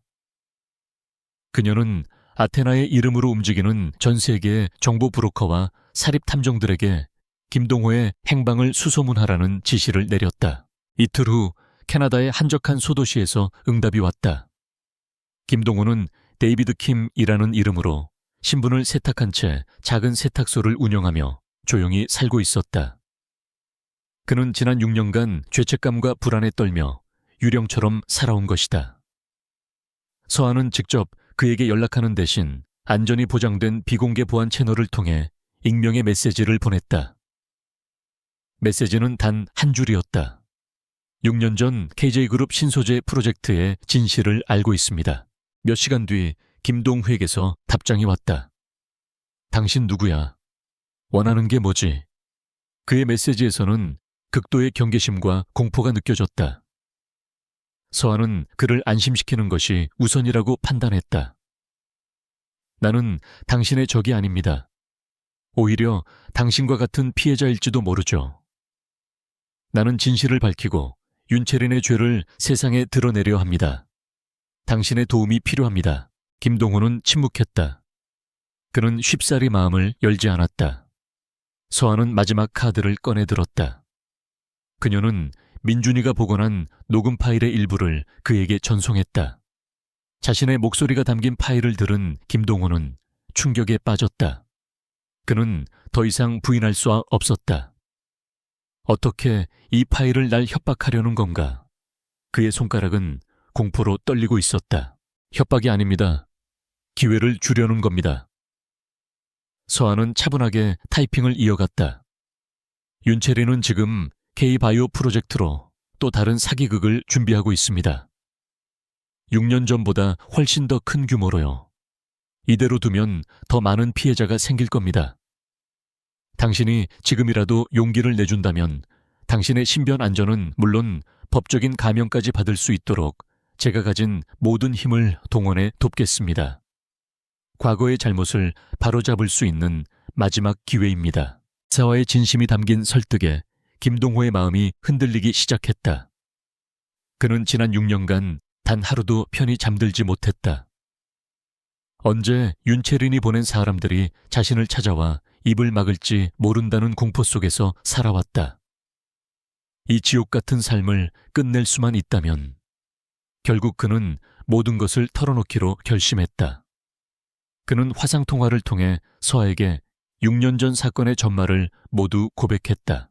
그의 고백은 서아의 추측과 정확히 일치했다. 윤 회장과 임원들의 자금 횡령, 기술 조작, 그리고 모든 것을 덮기 위한 서에 대한 음모까지. 그는 자신이 윤서아의 노트북에 조작된 데이터를 심었고 그 대가로 거액의 돈을 받고 해외로 도피했다는 사실을 눈물로 고백했다. 그리고 그는 가장 결정적인 정보를 서아에게 알려주었다. 윤 회장은 디지털을 믿지 않는 사람이었습니다. 그는 모든 비자금 내역과 원본 연구 데이터를 수기로 작성한 비밀 장부를 가지고 있었어요. 분명 그걸 딸인 윤채린 이사에게 넘겼을 겁니다. 김동호는 윤 회장의 서재에 있던 비밀 금고의 위치와 구조에 대해 자신이 아는 모든 것을 서아에게 알려주었다. 마침내 마지막 퍼즐 조각이 나타났다. 그 비밀 장부만 손에 넣으면 윤채린과 그녀의 공모자들을 한 번에 무너뜨릴 수 있는 완벽한 증거가 완성되는 것이었다. 서아는 혜원이가 심어놓은 의심의 씨앗을 이용하기로 했다. 그녀는 아이들이 찾아낸 박진수 상무의 비자금 계좌 내역 일부를 그에게 익명으로 보냈다.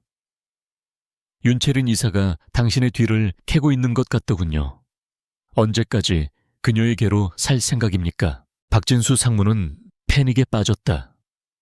윤채린이 자신을 배신하고 모든 죄를 뒤집어 씌우려 한다고 확신하게 된 것이다.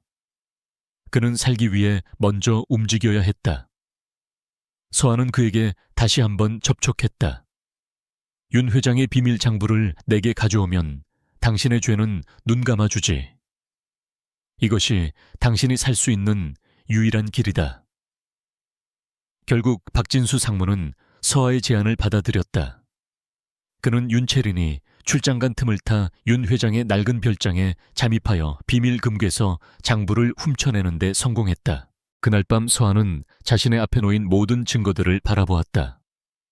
김동호의 영상 증언, 윤채린의 협박, 녹음 파일 완벽하게 정리된 자금 흐름도, 그리고 마침내 손에 넣은 그들의 모든 죄악이 기록된 붉은 표지의 비밀 장부까지. 6년간 그녀를 올가매던 진실의 모든 조각들이 제자리를 찾았다. 이제 심판의 시간만이 남아있었다. 그녀의 눈빛은 복수심을 넘어 거악을 단죄하려는 심판자의 그것처럼 차갑고 단호하게 빛나고 있었다. KJ그룹의 연례 주주총회가 열리는 그랜드 홀은 대한민국을 움직이는 권력자들의 열기로 뜨거웠다. 수백 명의 주주와 투자자, 그리고 재계의 이목을 집중시키는 기자들이 자리를 가득 메웠다. 단상 중앙에 선 권위주는 흔들림 없는 모습으로 회의를 이끌고 있었고, 가장 앞줄에 앉은 윤채린은 승리감에 도취된 미소를 감추지 못했다. 오늘 그녀는 마침내 KJ그룹의 부회장으로 추대될 예정이었다. 지난 6년간 그녀가 쌓아올린 모든 노력의 정점이었다. 회의는 순조롭게 진행되었다. 재무 보고와 사업 성과 발표가 이어졌고, 주주들의 형식적인 질문과 경영진의 모범적인 답변이 오갔다. 윤채린은 특히 자신이 이끈 KJ바이오의 성공적인 실적을 발표하며 스포트라이트를 받았다. 그녀는 의기양양하게 객석에 앉아있는 아테나 윤서아를 힐끗 쳐다보았다. 저 여자도 이제는 어쩔 수 없을 거라고, 패배를 인정하게 될 거라고 생각했다. 모든 안건이 처리되고 마침내 마지막 안건이 상정되었다. 권희준이 직접 마이크를 잡고 낮은 목소리로 말했다. 마지막으로 윤채린 이사의 부회장 승진 임명 동의안을 주주 여러분께 상정합니다. 윤 이사는 지난 수년간 탁월한 능력으로 그룹의 성장에 크게 기여했습니다. 단상 뒤에 거대한 스크린에 윤채린의 가장 화려하고 자신감 넘치는 사진이 나타났다. 박수 소리가 터져 나올 준비를 하고 모든 것이 그녀의 승리로 끝나는 듯한 바로 그 순간이었다. 의장님, 이에 있습니다. 맑고 단호한 목소리가 장내의 모든 소음을 단번에 잠재웠다. 모든 사람의 시선이 한 곳으로 쏠렸다. 주주석 한가운데에서 조용히 자리하고 있던 아테나 윤서아가 천천히 자리에서 일어서고 있었다. 장내의 팽팽한 긴장감이 감돌았다. 윤채린의 얼굴에서 미소가 사라졌다. 권희준의 미간이 깊게 패였다. 서아는 수백 개의 시선을 받으며 동요하지 않고 단상을 향해 걸어나갔다. 그녀의 하이힐 소리가 대리석 바닥 위에서 또렷하게 울렸다. 저는 윤채린 이사가 KJK 그룹의 부회장직을 맡을 자격이 없다고 생각합니다. 그녀의 목소리는 마이크 없이도 홀 전체에 울릴 만큼 힘이 있었다. 그녀는 주주와 회사를 기만한 범죄자이기 때문입니다. 무세운 헛소리야. 윤채린이 벌떡 일어나 날카롭게 소리쳤다. 장내가 웅성거리기 시작했다. 기자들의 카메라 플래시가 미친 듯이 터졌다. 저 여자가 지금 우리 그룹을 모함하고 있습니다. 당장 끌어내세요. 윤채린은 보안 요원들을 향해 고함을 질렀다. 하지만 권희준은 아무 말 없이 서아를 응시할 뿐 그들을 제지하지 않았다. 그는 그녀가 아무런 증거도 없이 이런 무모한 짓을 벌일 사람이 아니라는 것을 알고 있었다. 서아는 윤채린의 발악을 차갑게 외면하고 손에 든 소형 리모컨의 버튼을 눌렀다. 그것은 펜트하우스에 있는 민준에게 보내는 신호였다. 지금. 그와 동시에 단상 뒤 스크린에 떠있던 윤채린의 사진이 지지직거리는 노이즈와 함께 사라졌다. 그리고 잠시 후 스피커를 통해 귀를 찢는 듯한 날카로운 목소리가 울려 퍼지기 시작했다. 그것은 6년 전 윤채린이 김동호 연구원을 협박하던 목소리였다. 그러니 내 말대로 해. 네가 윤서아의 노트북에 그 파일을 심고 나는 권희준에게 그녀가 널 유혹했다고 말할 테니. 윤서아라는 이름이 언급되자 6년 전 스캔들을 기억하는 임원들과 주주들의 얼굴이 경악으로 물들었다. 윤채린의 얼굴은 새하얗게 질려버렸다. 이것은 시작에 불과했다. 스크린에는 서준이가 정리한 자금 흐름도가 나타났다. 6년 전 신소재 프로젝트에서 빼돌려진 수십억 원의 돈이 여러 개의 유령 회사를 거쳐 스위스에 있는 윤채린의 차명 계좌로 흘러 들어가는 과정이 한눈에 보기 쉽게 시각화되어 있었다. 빼도 박도 못할 증거 앞에 장내는 찬물을 끼얹은 듯 조용해졌다. 다음 순간 스크린에는 눈물로 범벅이 된 한 남자의 얼굴이 나타났다. 캐나다에서 화상으로 증언을 녹화한 김동호 연구원이었다. 저는 6년 전 윤채린 이사의 협박에 못 이겨 동료였던 윤서아 연구원에게 누명을 씌웠습니다. 신소재 프로젝트는 처음부터 사기였습니다. 모든 것은 윤 회장과 윤채린 이사가 연구비를 횡령하기 위해 꾸민 짓이었습니다. 그의 절절한 고백은 거대한 폭탄이 되어 주주총회장을 강타했다. 윤채린은 온몸을 부들부들 떨며 소리쳤다. 아니야, 거짓말이야. 저건 다 조작된 거라고. 하지만 그녀의 외침은 공허한 메아리가 될 뿐이었다. 그리고 마침내 마지막 결정타가 날아들었다. 스크린에는 붉은 표지의 비밀 장부가 한 페이지씩 선명하게 스캔되어 나타났다. 그곳에는 그들이 횡령한 자금의 액수돈을 받은 사람들의 명단, 그리고 그 모든 것을 승인한 윤 회장과 윤채린의 서명이 똑똑히 찍혀 있었다. 모든 것이 끝났다. 장례는 아수라장이 되었다. 주주들은 고성을 지르며 분노했고, 기자들은 이 역사적인 스캔들을 담기 위해 미친 듯이 셔터를 눌러댔다. 윤채린의 편에 섰던 임원들은 쥐구멍이라도 찾듯 시선을 피했다. 윤채린은 무너져 내렸다. 그녀는 도움을 구하는 눈빛으로 단상의 권희준을 바라보았다. 하지만 권희준은 그녀를 보고 있지 않았다. 그의 시선은 오직 단상 아래에 선 아테나 윤서에게 고정되어 있었다.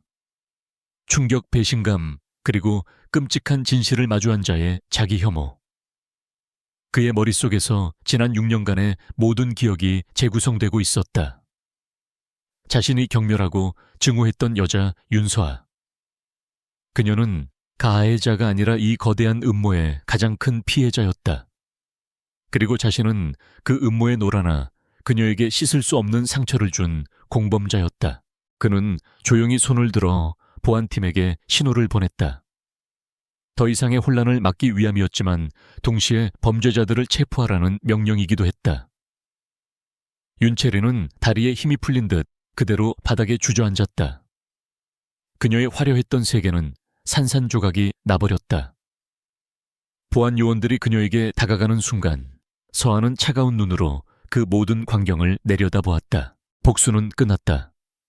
하지만 그녀의 마음속에는 기쁨 대신 거대한 공허함이 밀려왔다. 그때 혼란스러운 장내에서 그녀의 시선이 권희준의 시선과 정면으로 마주쳤다. 수많은 사람들 속에서 오직 두 사람만이 존재하는 듯한 기묘한 정적. 공적인 심판은 끝났지만 이제 그와 그녀 사이에 얽힌 지독한 운명을 풀어내야 할 가장 개인적인 시간이 시작되고 있었다. 권희준의 얼굴에 떠오른 끔찍한 깨달음과 후회를 마주하며 서아는 조용히 다가올 폭풍을 준비했다. 주주총회장이 아수라장이 된 혼란의 한가운데 권희준은 비서에게 단 한마디를 내뱉었다. 아테나 대표님을 내 집무실로 모셔. 그의 목소리는 텅 빈 동굴처럼 공허하게 울렸다. 윤채린과 공모자들이 보안 요원들에게 끌려나가고 기자들이 역사의 현장을 담기 위해 뒤엉키는 와중에 윤서아는 권희준의 비서에게 이끌려 조용히 그곳을 빠져나왔다. KJ타워 최상층으로 올라가는 전용 엘리베이터 안두 사람 사이에는 숨막히는 침묵만이 흘렀다. 서아는 정면의 거울에 비친 자신의 모습을 무표정하게 바라보았고 권희준은 차마 그녀를 쳐다보지 못한 채 자신의 손끝만 내려다보고 있었다. 불과 몇 시간 전까지만 해도 세상을 다 가진 듯 군림하던 남자의 어깨는 무겁게 무너져 내리고 있었다. 마침내 그의 집무실에 도착했다. 서울이 한눈에 내려다보이는 오직 그만이 주인이었던 이 공간은 이제 지독한 진실을 마주해야 하는 심판대처럼 느껴졌다.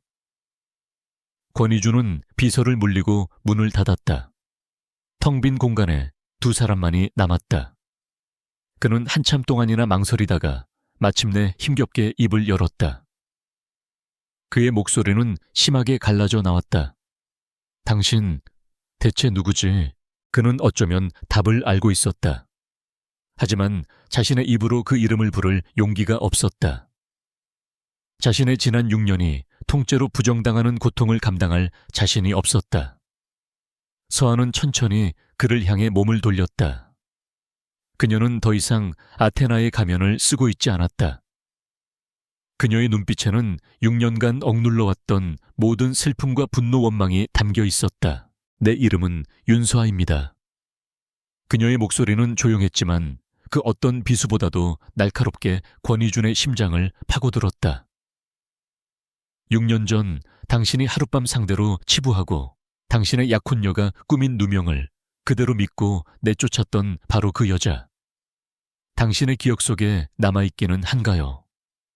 그 말이 그의 귀에 박히는 순간 권희준의 세상이 무너져 내렸다. 그는 휘청거리며 책상에 손을 짚었다. 그의 머릿속에서 잊고 있던 기억의 파편들이 폭풍처럼 휘몰아쳤다. 윤채린이 보여줬던 조작된 사진들, 그녀의 거짓 눈물, 그리고 당신을 유혹해서 정보를 빼내려 했다는 악의에 찬 속삭임. 그는 그 모든 것을 너무나 쉽게 믿어버렸다. 자신의 오만함과 상처받은 자존심이 진실을 볼 눈을 멀게 했던 것이다. 그는 그날 밤 그녀와 나누었던 대화를 떠올렸다. 그녀는 야심과 총기로 빛나던 여자였지 값싼 유혹을 던지는 여자가 아니었다. 내가 무슨 짓을... 그의 입에서 신음과도 같은 탄식이 터져 나왔다. 후회가 거대한 파도처럼 그를 덮쳤다. 그가 지난 6년간 지켜온 냉혈한 CEO라는 가면은 사실 그날 밤의 상처와 배신감으로부터 스스로를 지키기 위한 방어 기제에 불과했다. 하지만 그 모든 것이 거짓이었다니. 그는 스스로 만든 감옥에 갇혀 피해자를 가해자로 착각하며 살아온 어리석은 죄인이었다. 그가 고통 속에서 허우적거리고 있을 때 서한은 그에게 마지막 확인 사살을 가했다. 그녀는 아무 말 없이 자신의 휴대폰을 꺼내 사진 한 장을 그의 눈앞에 내밀었다. 그곳에는 서로 꼭 닮은 새 아이가 환하게 웃고 있었다. 민준, 서준, 하은. 남자아이 둘은 놀라울 정도로 어린 시절의 권희준을 닮아 있었고 여자아이는 서아의 눈매를 쏙 빼닮았다. 그리고 이것이 당신이 6년간 외면했던 또 다른 진실입니다. 그녀의 목소리는 얼음장처럼 차가웠다. 당신과 나 사이에 아이들이에요. 당신이 내게서 모든 것을 빼앗아간 그날 밤 내게 남겨진 유일한 존재들이자 내가 오늘 이 자리까지 올 수 있었던 이유죠. 권희준의 눈동자가 지진이라도 난 듯 흔들렸다. 아이들이라니. 자신의 아이들이. 그는 숨쉬는 법조차 잊어버린 사람처럼 헐떡였다. 그는 차라리 이 모든 것이 악몽이기를 바랐다. 자신이 혐오했던 여자와 하룻밤 실수로 아이가 생겼다는 사실보다 자신이 사랑했던 기억조차 없는 아이들의 존재를 6년 동안이나 모르고 살았다는 사실이 그를 더욱 비참하게 만들었다. 그는 아버지가 될 자격조차 없는 남자였다. 그는 간신히 목소리를 쥐어짰다. 왜 이제껏 말을... 그의 질문에 서아의 눈에서 참아왔던 눈물이 흘러내렸다. 말을 해. 누구에게 내 말은 들어보지도 않고 경멸의 눈으로 날 쳐다보던 당신에게 아니면 당신의 약혼녀가 이끄는 세상 전부가 나를 손가락질하고 있었는데 누구를 믿고 말을 하란 말이었죠. 그녀의 목소리에는 지난 6년간 홀로 아이들을 키우며 겪어야 했던 서름과 고통이 고스란히 배어 있었다. 나는 매일 밤 악몽을 꿨어요. 아이들이 커서 아빠에 대해 물으면 뭐라고 대답해야 할지. 내 아빠는 엄마를 범죄자로 오해해서 버렸단다 라고 말해야 했을까요?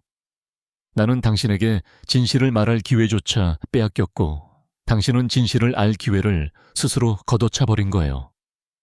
그녀의 외침이 그의 가슴을 후벼 팠다.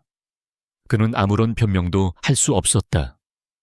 그 어떤 말도 그의 죄를 씻어줄 수는 없었다. 서아는 눈물을 닦고 마지막으로 그를 바라보았다. 그녀의 눈빛에는 더 이상 원망만이 아닌 깊은 연민과 슬픔이 어려 있었다. 사실 나도 당신을 원망만 한 건 아니에요. 그날 밤 나는 당신의 야망과 지성에 끌렸어요. 어쩌면 당신과 좋은 파트너가 될 수 있을 거라고 잠시나마 꿈을 꿨었죠. 그래서 당신의 배신이 더 아팠던 거예요. 그 고백은 그의 심장에 박힌 마지막 파편이었다. 그녀는 더 이상 할 말이 없다는 듯 몸을 돌렸다. 모든 진실을 쏟아낸 그녀 역시 감정적으로 완전히 소진된 상태였다. 그녀가 집무실 문을 향해 걸어갔다. 잠깐만. 권희준이 다급하게 그녀를 불렀지만 차마 붙잡지는 못했다. 무슨 말을 해야 할지 무엇부터 해야 할지 알 수 없었다. 그의 거대한 성은 완벽하게 무너져 내렸다. 서아는 뒤돌아보지 않고 그대로 문을 열고 나갔다. 쾅 하고 문이 닫히는 소리가 그의 심장이 멎는 소리처럼 들렸다. 홀로 남겨진 권희준은 그 자리에 주저앉았다. 서울의 화려한 야경이 통유리창 너머로 펼쳐져 있었지만 그의 눈에는 아무것도 보이지 않았다. 그가 쌓아 올린 모든 것은 신기루였다. 그는 이제 모든 것을 잃었다. 아니, 애초에 가진 적도 없었던 소중한 것들의 존재를 이제야 깨달았을 뿐이었다. 그의 유리성은 이제 그를 가두는 차가운 감옥이 되어 버렸다. 주주총회에 폭풍이 휩쓸고 지나간 후 대한민국은 한동안 KJ그룹 스캔들로 들끓었다. 윤채린과 그녀의 부패한 공모자들은 모두 법의 심판대에 올랐다. 6년 전의 범죄와 현재 진행형이었던 사기극까지 그들의 모든 죄악이 만천에 드러났다. 결국 윤채린은 수십 년의 중형을 선고받고 차가운 교도소에 수감되었다. 그녀가 그토록 갈망했던 모든 것은 한순간에 잿더미가 되어 사라졌다. KJ그룹은 창사 이래 최대의 위기를 맞았다. 주가는 폭락했고 소비자들의 불신은 극에 달했다. 하지만 그룹이 완전히 침몰하지 않은 데에는 단 하나의 이유가 있었다. 바로 아테나 이제는 자신의 진짜 이름을 되찾은 윤서아의 존재 때문이었다. 그녀는 그룹의 주요 주주로서 위기 수습의 전면에 나섰다. 그녀의 등장은 무너져가던 KJ그룹의 마지막 남은 희망의 불씨와도 같았다. 서아는 권희준과 함께 그룹의 대대적인 개혁을 이끌었다. 그녀는 과거의 부패한 임원들을 모두 해임하고 능력 위주의 젊고 깨끗한 인재들을 등용했다. 또한 투명경영위원회를 설치하여 모든 의사결정 과정을 주주들에게 공개했다. 그녀의 단호하고 예리한 개혁 조치에 시장은 다시 신뢰를 보내기 시작했고 K그룹은 더디지만 확실하게 정상 궤도를 되찾아가고 있었다. 권희준은 완전히 다른 사람이 되어 있었다. 과거에 냉혈하고 오만했던 총수의 모습은 온데간데 없었다. 그는 자신의 과오를 인정하고 서아의 모든 결정을 존중하며 묵묵히 그녀를 도왔다. 두 사람은 이제 비즈니스 파트너로서 완벽한 호흡을 보여주었다. 하지만 회의실을 벗어난 두 사람 사이에는 여전히 어색하고 무거운 침묵이 흘렀다. 6년이라는 시간의 상처는 너무나도 깊었다. 그러던 어느 날 서아는 권희준으로부터 한 통의 손편지를 받았다. 그답지 않은 서툴지만 정성껏 눌러쓴 글씨였다. 편지에는 자신에 대한 용서를 구하는 말은 없었다. 대신 아이들에 대한 이야기가 담겨 있었다. 그는 자신이 아버지로서 아무런 자격이 없는 사람이라는 것을 안다고 하지만 단 한 번이라도 아이들을 만나게 해줄 수 있겠냐고, 아빠가 아니라 그냥 그런 사람이 있다는 정도로 멀리서 지켜만이라도 보게 해달라고 애원하고 있었다. 서아는 그 편지를 들고 한참을 고민했다. 그리고 아이들을 불렀다. 그녀는 아이들의 의사를 존중하기로 했다. 너희들의 생각은 어떠니? 그 사람을 만나보고 싶니? 아이들은 잠시 서로의 얼굴을 쳐다보더니 가장 먼저 혜은이가 입을 열었다. 만나보고 싶어요. 우리 눈으로 직접 어떤 사람인지 확인해야겠어요. TV 속 모습이나 데이터만으로는 알 수 없는 것들이 있으니까요. 민준이와 서준이도 조용히 고개를 끄덕였다.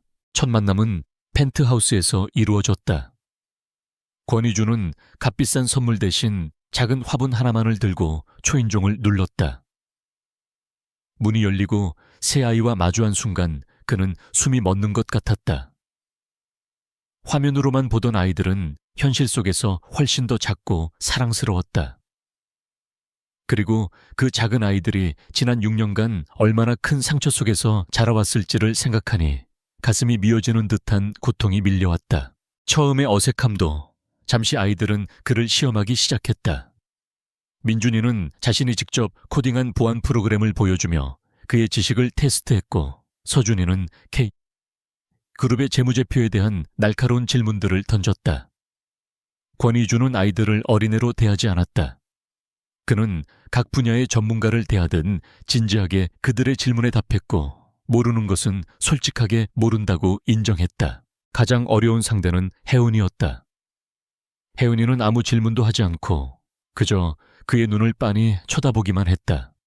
한참의 침묵 끝에 혜은이가 물었다. 왜 우리 엄마를 아프게 했어요? 그 질문에는 어떤 원망도 담겨 있지 않았다. 그저 순수한 궁금증이었다. 권희주는 무릎을 꿇고 아이와 눈높이를 맞췄다. 그건 내가 어리석고 못난 사람이었기 때문이야. 절대로 용서받을 수 없는 큰 잘못을 저질렀어. 그래서 평생을 미안해 하며 살아야 해. 그의 눈에 진심 어린 후회의 눈물이 고였다. 그날 이후 권희주는 서툴지만 꾸준히 아이들에게 다가가기 시작했다. 그는 민준이와 함께 밤새도록 최신 기술에 대해 토론했고 서준이와는 모의 투자 대결을 펼치기도 했다. 혜은이에게는 매일 밤 동화책을 읽어주며 자신이 놓쳐버린 아빠의 역할을 조금씩 배워나갔다. 아이들의 마음도 서서히 열리기 시작했다. 서아는 그런 그들의 모습을 한 발짝 뒤에서 묵묵히 지켜보았다. 권희준을 향한 원망이 완전히 사라진 것은 아니었다. 하지만 아이들의 웃음소리가 집안에 가득 차는 것을 보며 그녀의 마음속 얼음도 조금씩 녹아내리고 있었다. 복수는 끝났고 이제는 상처를 치유하고 앞으로 나아가야 할 시간이었다. 몇 달의 시간이 흐른 어느 화창한 주말 오후였다. 5사람은 처음으로 다 함께 공원으로 피크닉을 나왔다. 권희주는 민준이와 함께 드론을 날리다 조종 미숙으로 나무에 걸려 쩔쩔맸고 서준이는 그런 아빠를 보며 한심하다는 듯 혀를 찼다. 서아는 그 모습을 보며 자기도 모르게 소리내어 웃었다. 6년 만에 처음으로 짓는 마음에서 우러나온 웃음이었다. 그때 혜은이가 조용히 다가와 권희준의 손을 잡았다. 그리고 다른 한 손으로는 서아의 손을 잡았다. 아이는 2사람의 손을 한데 모으고는 활짝 웃었다. 완벽한 용서는 아닐지라도 새로운 시작을 위한 희망의 씨앗이 싹트는 순간이었다. 서아는 권희준과 눈이 마주쳤다. 그의 눈에는 미안함과 고마움, 그리고 이제는 감히 표현할 수 없었던 깊은 애정이 담겨 있었다. 길고 길었던 복수의 겨울은 끝났다. 그들 앞에는 아직 서툴고 어색하지만 함께 가꾸어 나가야 할 따뜻한 봄이 기다리고 있었다. 상처로 시작된 인연이었지만 이제는 서로의 상처를 보듬어주는 진정한 가족이 되어가고 있었다. 불 속에서 단련된 강철처럼 그들의 가족은 그 어떤 시련에도 흔들리지 않을 단단한 유대감으로 묶여 있었다. 저 멀리 지는 노을이 그들 가족의 새로운 시작을 축복하듯 세상을 아름답게 물들이고 있었다.